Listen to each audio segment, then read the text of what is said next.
Equally, organizations that don't evolve, the Kodaks fall away. And if you don't bring in new people, you don't see those Kodak moments, you don't work through there. So interviews work for interviews. They don't necessarily work for how people do their jobs after the interview. Because recruiting is a two-way thing. You want people to want to work for you, and you want to find the right people. So you might be the best recruiter in the world, but every time you go in for a meeting, you get kicked out the door. And it's not because of how good a recruiter you are. It's just because you haven't noticed you should be wearing trousers.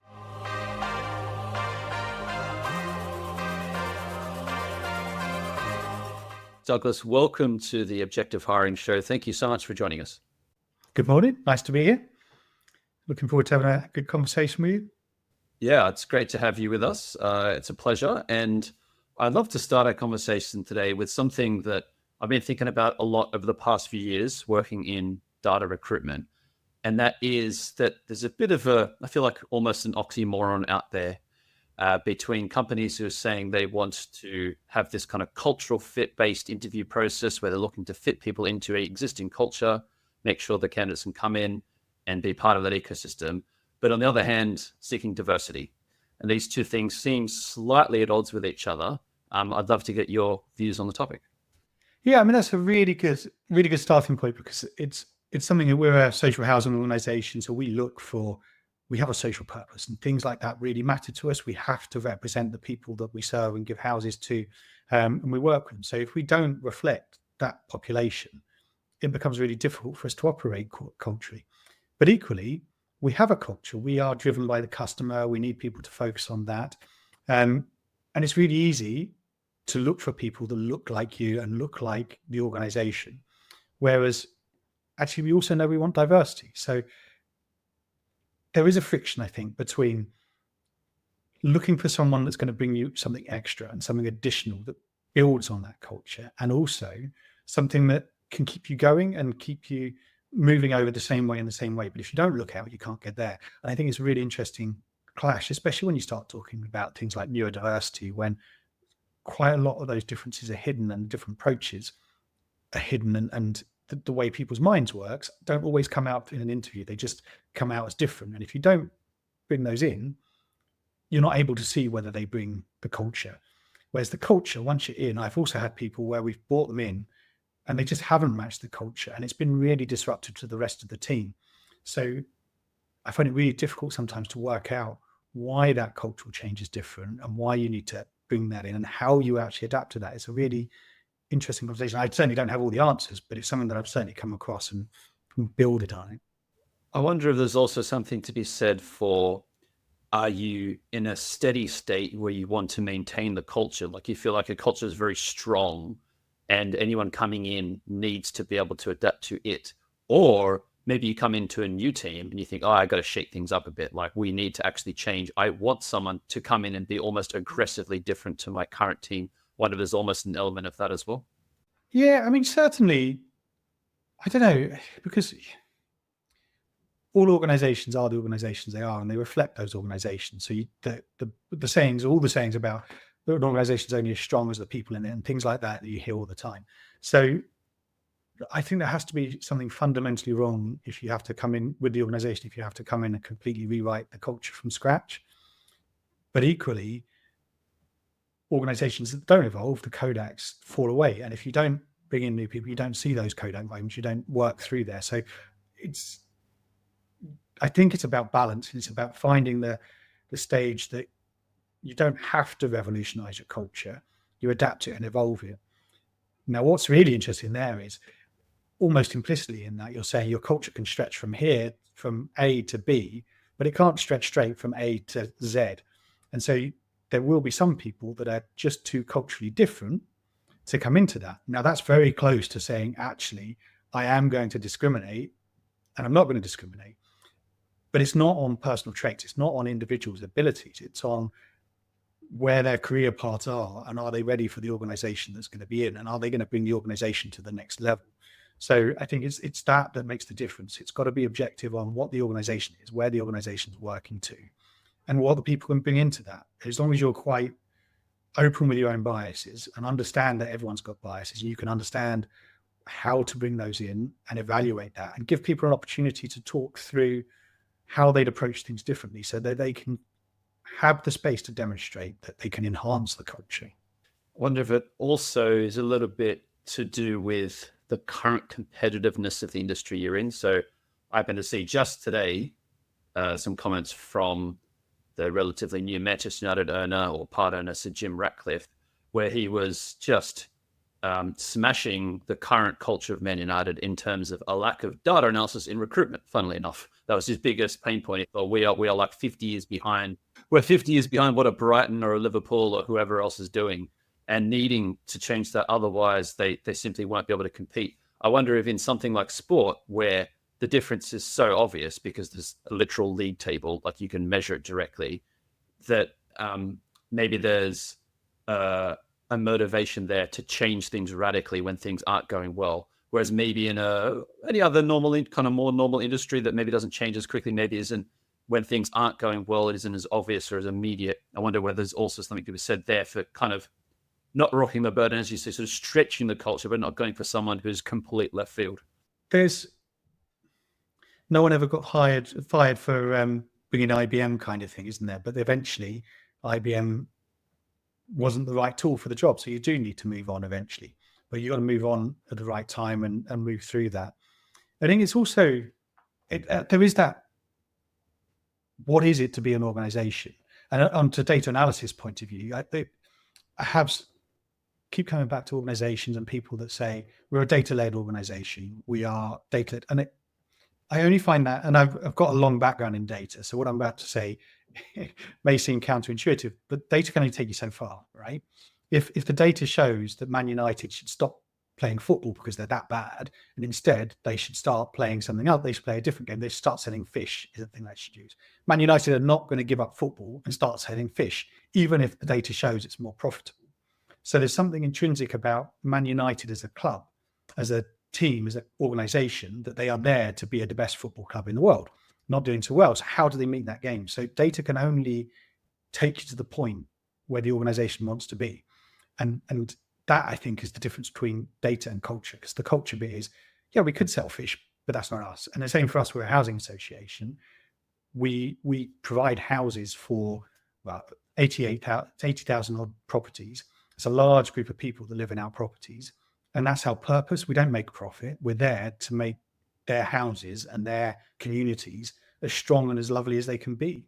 Now, there's always monetary constraints, but that is what drives us as an organization. So I think, coming back to the point of culture and diversity, you've got to buy into that aims of the organization. If you buy into the fundamental aim that Man United needs to be the best football club in the world, or Southern Housing needs to provide decent homes for residents, that's the starting point.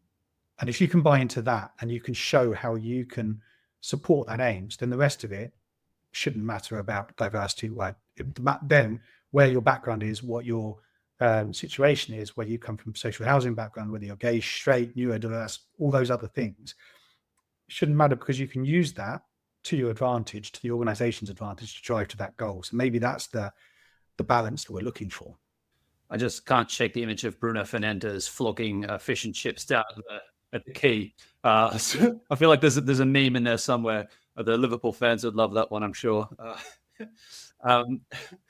One personal challenge I have with fully embracing the idea of hiring for a culture is the fact that it gets into very subjective territory in terms of actually deciding, is this person a good or cultural fit or not.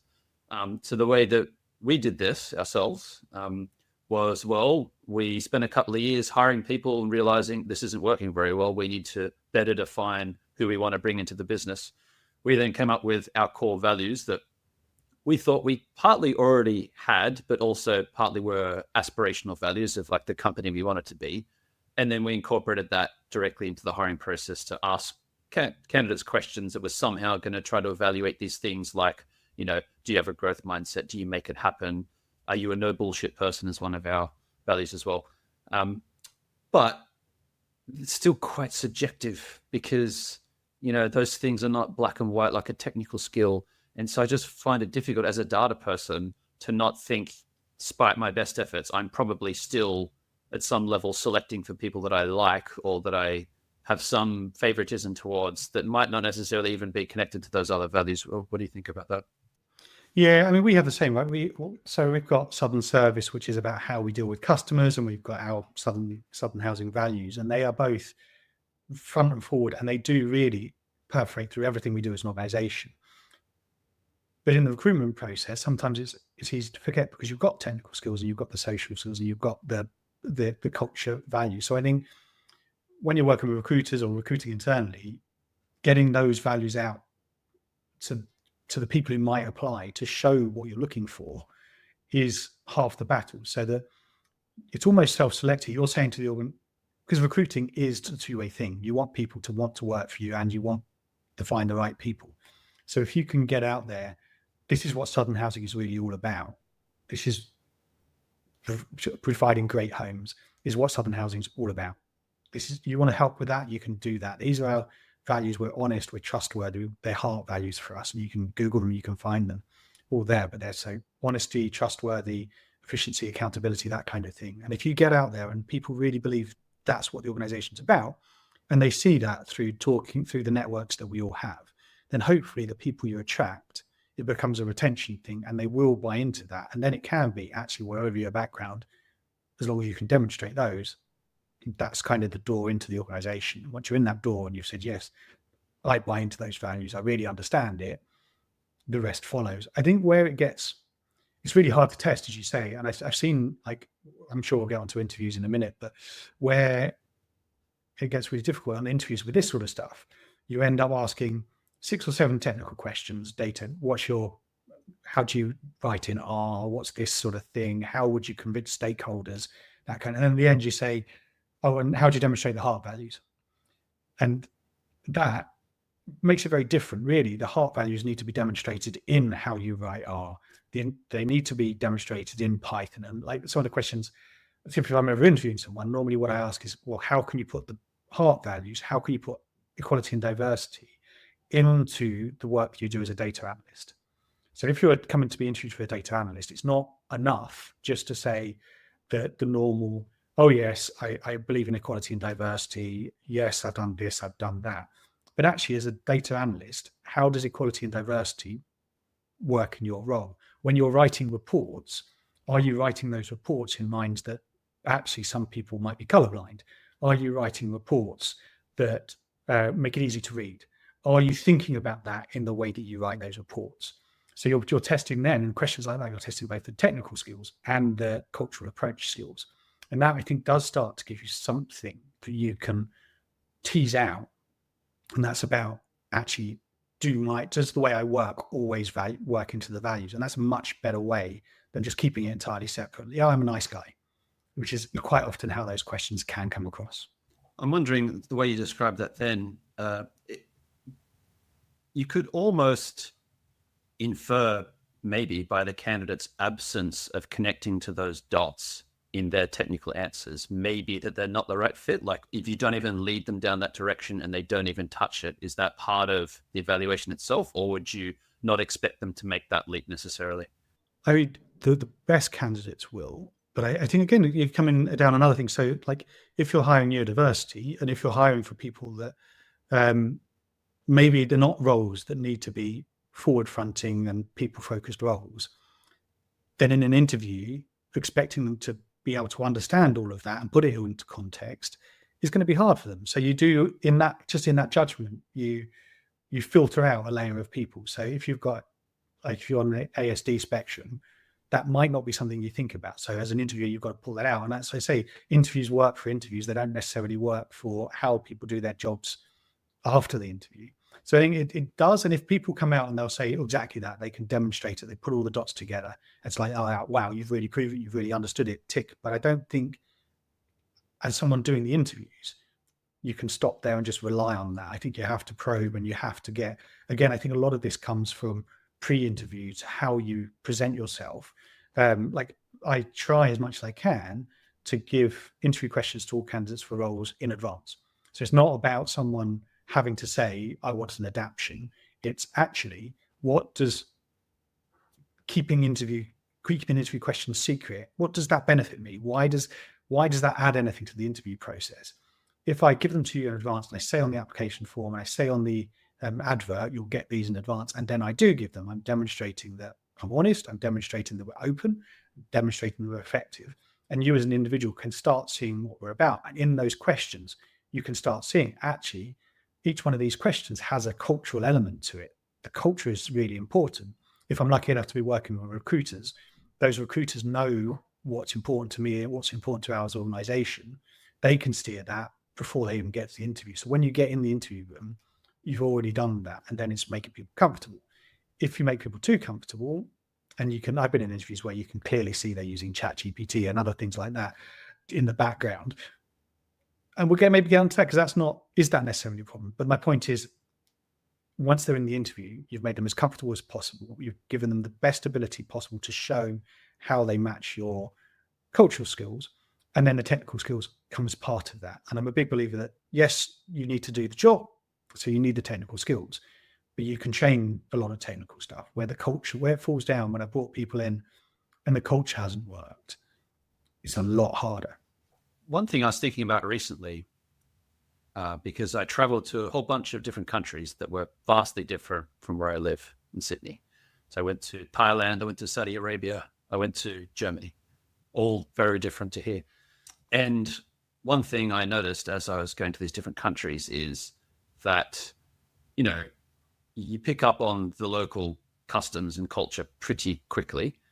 So for example, I arrived in Riyadh and my friend picked me up at the airport and I had like gym shorts on. He's like, well, just put some pants on for starters, So I went and put some pants on, and then I was okay. It was a little bit more acceptable where I was. In Bangkok or anywhere in Thailand, if you, let's say, I don't know, buy something from a shop or pay someone for a coffee, you wouldn't just sort of pay and then leave. There's a moment of almost a bow, almost a moment of reflection where it would be quite rude just to immediately dart away. And you wouldn't know that until you went there, and then you kind of just start doing it without noticing. So I wonder if we don't necessarily give candidates the credit for being adaptable to fit into an environmental culture that they're coming into, because most people are adaptable at some level to an environment. Like, you're gonna have to be a very outlier, aggressively disagreeable type of person to say, I'm just going to act exactly the way I want to act, no matter what the circumstances. So is there an element of over-indexing for almost like how they behave in an interview or what current values they demonstrate, and we might not give them enough credit for being able to adapt to whatever culture they're joining? Yeah, I think so. And I mean, when you were saying that, I was like thinking so like if you have ASD or something like that, that's kind of the same thing. So that culture in Riyadh is going to be the culture in Riyadh. It is what it is. You land, you don't know you're not supposed to wear gym shorts. And if no one said to you, put some trousers on, you'd have carried on wearing gym shorts. Now, you'd eventually have realized no one else is wearing gym shorts. But what if you didn't realize that no one else is wearing gym shorts? You might be the best recruiter in the world, but every time you go in for a meeting, you get kicked out the door.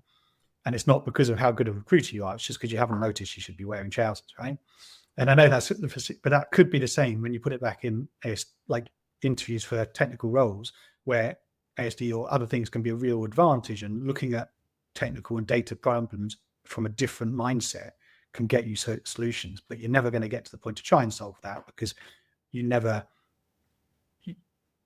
pick up on those cultural cues that get you to be asked those questions. So how do you level that playing field? Because in an interview, I've never met that person before. I don't know what they need. They don't know what the culture is.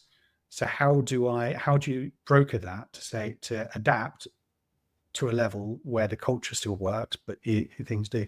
And that starts getting really interesting, because it does start toying with lots of different laws, lots of different practices. So you've got to be really open. And sometimes interviews and best practice of interviews stop you squirreling down to those roots to find out what a candidate's needed, because you've got to ask all candidates the same questions. You've got to be able to demonstrate it. You've got to be able to document why this is. And it's not what people are like all the time. So it can be difficult to skirt around to find why you're not answering that question the way I'd expect you to answer. We've all had interviews where you're interviewing someone and they're 80% of the way there, and it's a pretty damn good answer, but they're just missing that crucial last bit. and you just want to say, why aren't you just saying this last bit? I know you can do it, but you haven't said this last bit that would just tick it over. And you can't give them that because in an interview, you're supposed to be testing them. And yet they're not saying it. So how can you kind of nudge them to that direction to give them the opportunity to do it? Is there things around the way that their brain works that's going to stop them doing that? And in a real situation where you've built up a relationship with them over 3 months or something like that, and they're in the job, you know, the reason you're not getting that, you can just say, oh, hey, Bob, this is what you need to think about here. Next time you do that, do this. You can't do that in an interview. So how do you understand if you're missing really good candidates, I think is the point on that bit. Yeah, it's so tricky. And I feel like maybe part of the solution would be to kind of unpack these cultural values, these slightly subjective things that the company's hiring for, unpack them into more detail. Because if they're kind of vague or open to interpretation, I feel like that's where the problems lie. So as an example, even soft skills as well fall into this category. So let's say communication. So you might say, okay, we want to hire a data analyst with good communication skills. Everyone probably in the world would have that as a criterion for the role. But what is good communication? You know, you could have a candidate have an interview and they have a very direct style of communicating. Like they're very precise, concise, almost like in some cultures, it would come across as slightly rude. So then depending on where the interview is from, they'd either interpret as, oh, geez, like I can't handle that person, or great, they just answered quickly, concisely, and got straight to the point. I love that. And yeah, having done sales with companies across the whole world, it's very different dealing with the average American or Australian. Americans are a lot more direct on average, as a broad generalization. They kind of just get to the point. They'll cut you off mid-sentence if you're going on, whereas an Australian will maybe use more roundabout terms, use more fluff. Okay. And so without really having that clear definition of the get-go around what good communication skills are, I feel like it's just open up to interpretation, similar to some of the other cultural values. Yeah, and it is a good point. And communication's, I think, a really good thing to draw it out, because like every organization is already a cultural melting pot, right? We're already full of different people. Like if you're multinational, you've already got Americans and Saudi Arabians and Israelis and all the nations there. Even for a UK-based company, we've still got lots of different viewpoints of those, and each of those need different communication styles. So if your data team only has I'm going to write a report, here it's done, tested, tick box done, that might work for you, say, some of the customers, but some of the others might lead, I need this graph this way, I need it balanced out here, I don't want it on that page, and there's a more two-way communication that does it. So I think maybe that is where that cultural balance fits, and it is about, that's where you fall down if you ask for the same people all the time. So you've got to think about, who is my team, how does this person complement it? There was something else you were saying about there as well, and it's gone to me now, but we were talking about, and communication skills and interpretation of what good or bad communication is. What's good, and that's what. So what the question also drives me to think about is about, like, how do you approach a problem? Because you're right, the communication style, it might be actually the end result is I'm going to give you an email, I'm going to document it all, and it's going to be fully won, and it's all proofed, so I don't need to do much there. Or it can be the more fluffy side, and both work in different styles. But what I'm trying to get from the candidate is, what is their approach to that? Are they consciously thinking about how I need to communicate? Are they thinking about, this is how I work, and therefore this is where it works well, and this is where it doesn't work well. So I need to work on this bit, I need to adapt this bit, but actually this is where I'm hot on it. So I guess part of the recruitment process is about looking where that fits in, looking to think about how the candidates approach it, rather than a black and white answer. Like when you're doing the technical skills, there is a right way of doing X, Y, and Z. When you're cultural things, there's many different ways to get to the same answer. As long as they can be honest and open, and I can see how they approach it, I think that's a good starting point for me. If you think back to candidates that you've interviewed who have fallen down at, let's say, the cultural step or the cultural aspects, not the technical aspects, can you think of like the most common reasons why, or like common patterns where candidates would have fallen down at that stage? Yeah, I guess it's hard to put it in those terms, but the most common thing is lack of openness. Something hasn't come through, and I don't trust the candidate's answers, it sounds like they are paper-based answers they've read in a book and they're just telling me. There's no proven evidence or real depth to their answers. And when you're talking about culture, how you approach things, it's really hard. It's really easy to miss that entirely and not have any depth or understanding. So I think that kind of, if you go to interview closed, for me, that doesn't allow you in. It doesn't. I'm not interviewing you. I could interview anyone. So that for me is where it falls down quite often. And then there's the other bit around, which is really subjective, is the feel that you're just not getting it. You're just not getting what this role is all about. You're really good at all of this, but it's not coming across that you really understand what you've got to achieve in this role. And the reason I say it's really subjective is because whose responsibility is it to make sure that you understand what the role is? Is it you as the interviewer or me as whose is it? See? And ultimately, at an interview, you have got to prove you can do the job. So that bit, not understanding the function of the role, can be where it falls down a lot. The first bit, I guess, you mentioned, I'm seeing a bit of a theme here, that you're really looking for a level of authenticity because you're trying to be really honest and transparent with candidates in terms of what the role entails, and you almost expect the same from them, which I personally think is the right way to go. Because, God, how much time will we all save in hiring if we were just as brutally honest as early as possible? None of this like, oh, we get to the offer stage, by the way, here's the offer, it's 20K less than what you're expecting. That's just wasting everyone's time. So that the sooner we can get all these things up front, I feel like the better it is for everyone. Yeah, and I'm buying, I am buying technical skills, but I'm not buying those. I'm buying an outcome of people want better housing.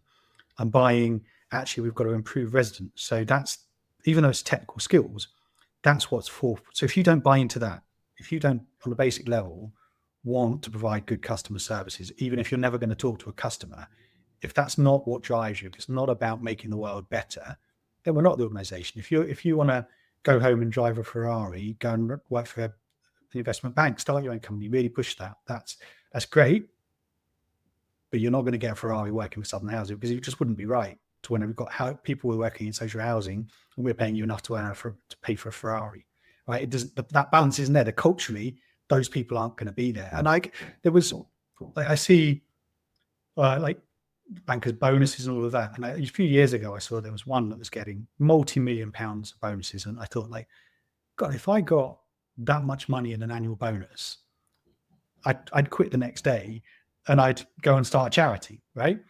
And that made me we're talking about authenticity. That made me really think that actually I'm never going to get that scale of bonus, because I wouldn't take me that far before I quit and did something social value. So it's intrinsic to the role you get. That would not be the right role for me. And it's not that it's not anything wrong with that role, but for me, that's not where I'd be. And again, equally for social housing, if you're not driven by passion, it's not going to be the role for you, because you're going to keep coming across those things where you really need to do something for individuals rather than for the cutting edge technology of things for that. So if the organization culture doesn't fit, I think it's as bad for the candidate. Yeah. So again, there's that self-selecting process. As long as you're upfront as soon as possible with the candidates, you make it clear the culture, the role, the tooling, everything like that, then that's for the best. I would be remiss of me not to recount my first 2 attempts at hiring people. This is 10 years ago now. So the first 2 people I've ever hired as a hiring manager, both quit within 1 week. It's about as sketchy an outcome as you could ever hope for. And I swear to God, it was not because I was the boss from hell, I don't think.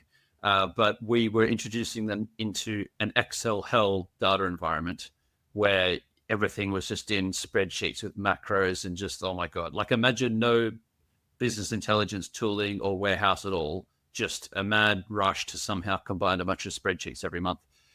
And once they realized what they're in for, they were on their bikes.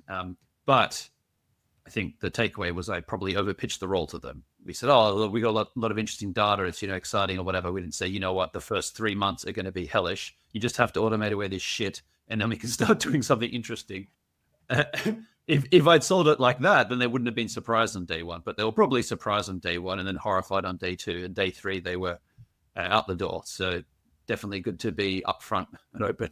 Yeah, I mean, exactly. I mean, I've hired for like roles in an agile environment where they're agile and we've got people in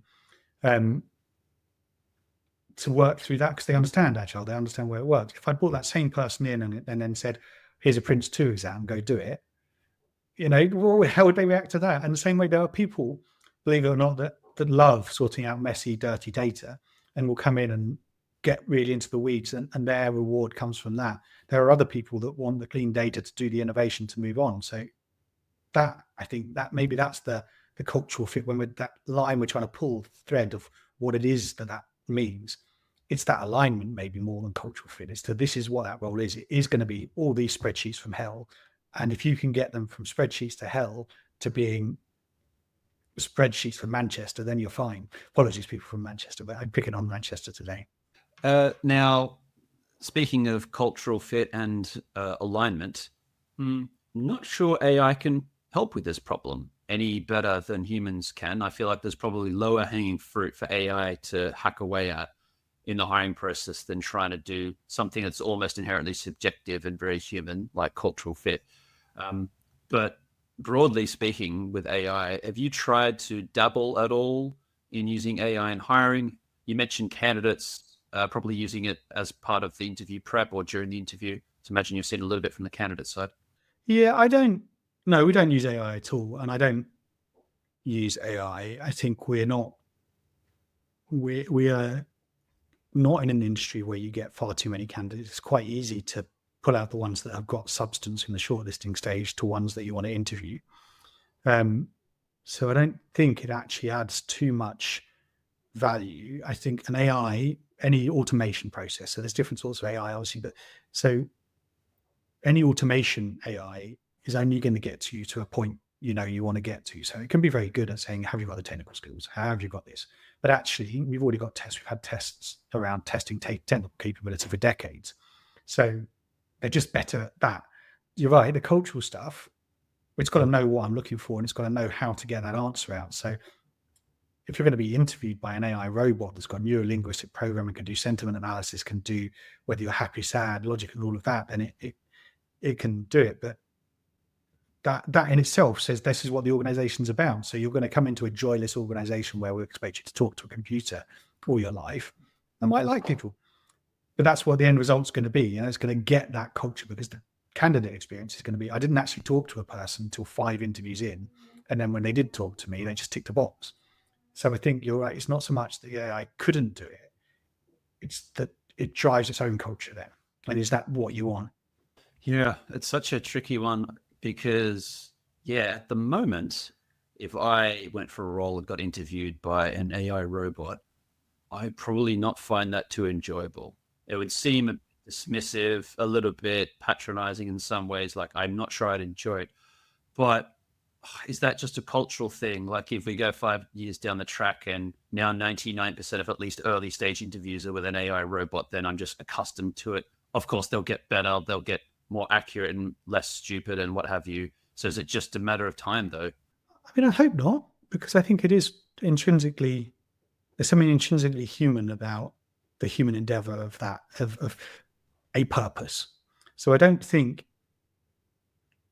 AI could, because if AI is good enough to be better at interviewing than, I mean, not to blow my own trumpet than I am, but any other recruiter is, then it also follows actually it's probably good enough to do the job itself. So why am I interviewing for that person? And then the belief of AI is everything goes up. So AI can do this bit, so I can now do higher quality work. If I'm doing higher quality work, I need higher quality interviews and I need higher quality ways of doing it. And the AI needs to keep it up. So you're on this ladder, and I think the human endeavor will always be on the cusp of the wave beyond that, is my hope. Because, like I say, it'd be a joyless organization because then you fall into like, if you're brought into the organization pretty much by a robot, your HR processes are managed by robots. All of your processes are managed by robots. What's the point of what's my incentive for doing the work for that organization? It's not I'm not making the world a better place, and that's why. So I think fundamentally that's why AI will only improve us, not replace because it's all to us to do better, and it's the same thing. So I really hope not is the answer.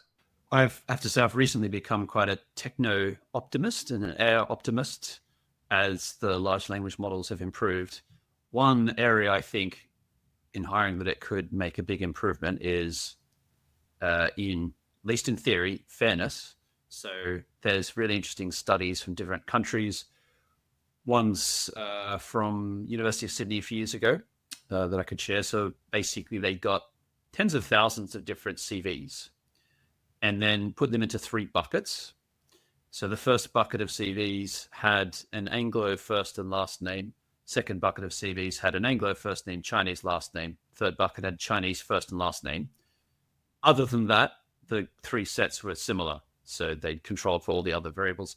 They then went and applied for tens of thousands of different jobs in Sydney, Melbourne, other cities, different seniorities of roles, different industries, different domains. They then measured the rate at which those applications got a callback or not. And so across those 3 groups, the callback rates were 12, 8, and 4% respectively. So in other words, if you applied for a job in Australia with a Chinese name, you had 1/3 the chance of a callback as if you did with an Anglo name, all else equal, which is unfair, to put it mildly, or just racist, to put it another way.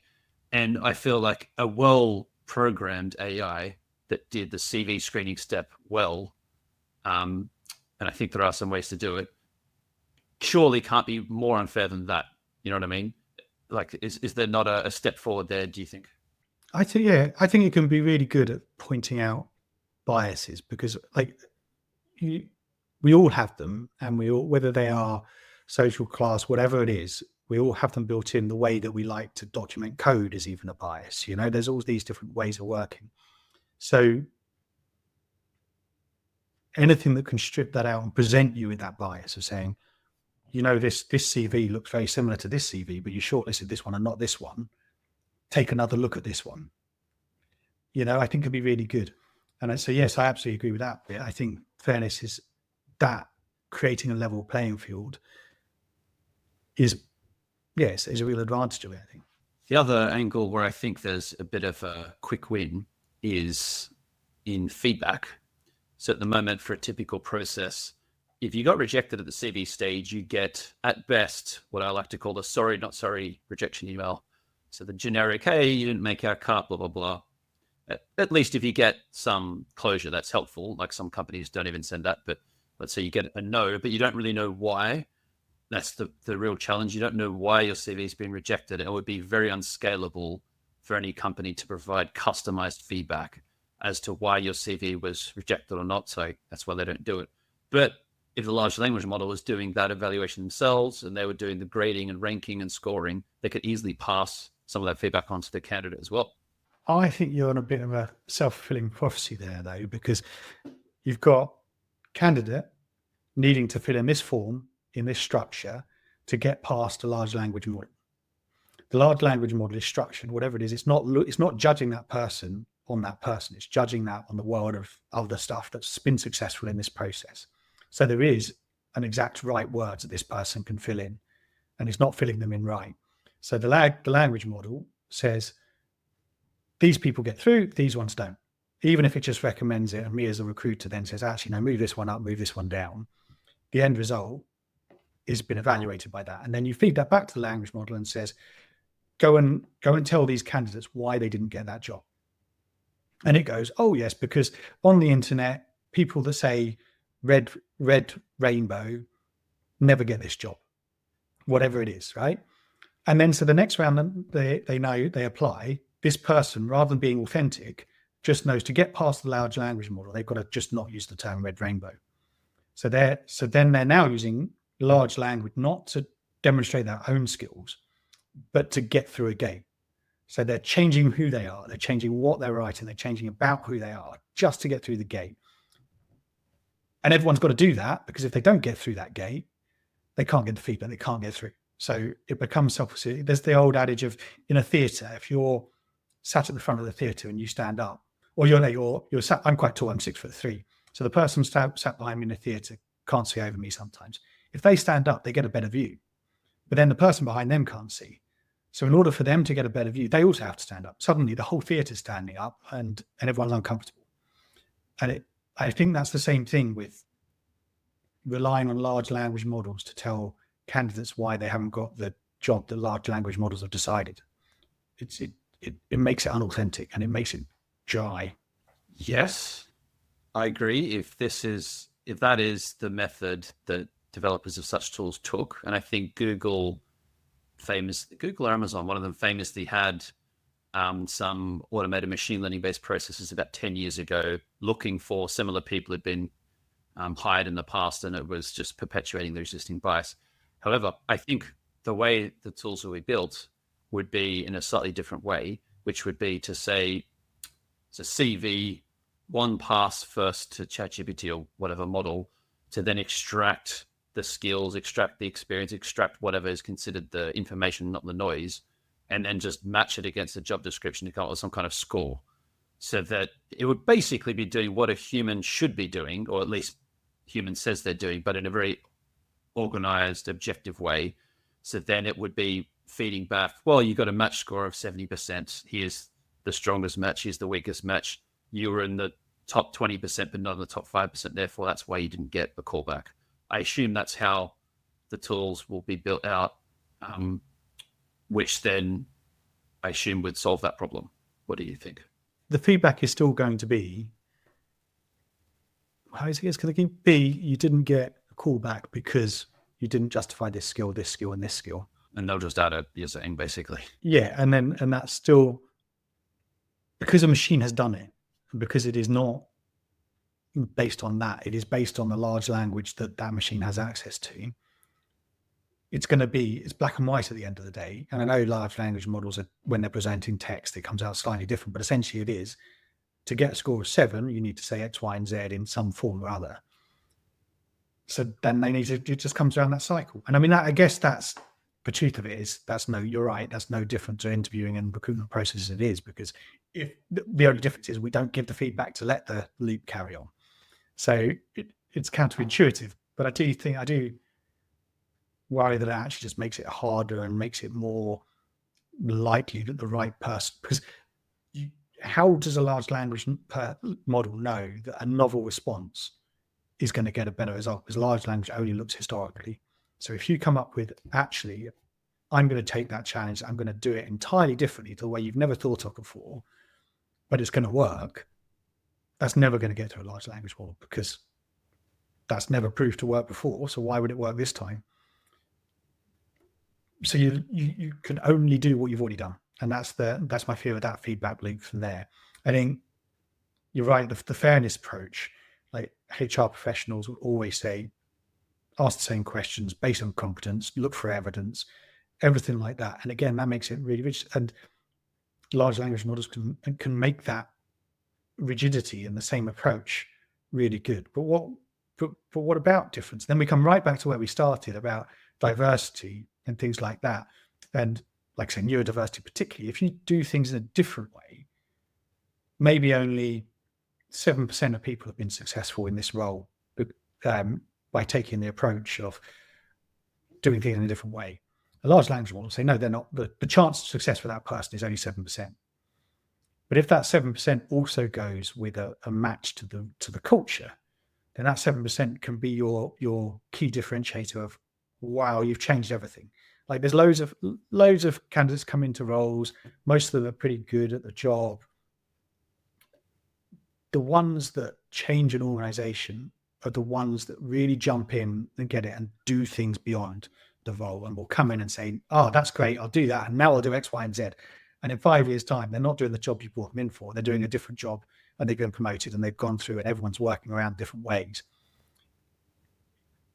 If you sanitize it so much, I think you risk losing those game changers, and you need some game changers in every organization.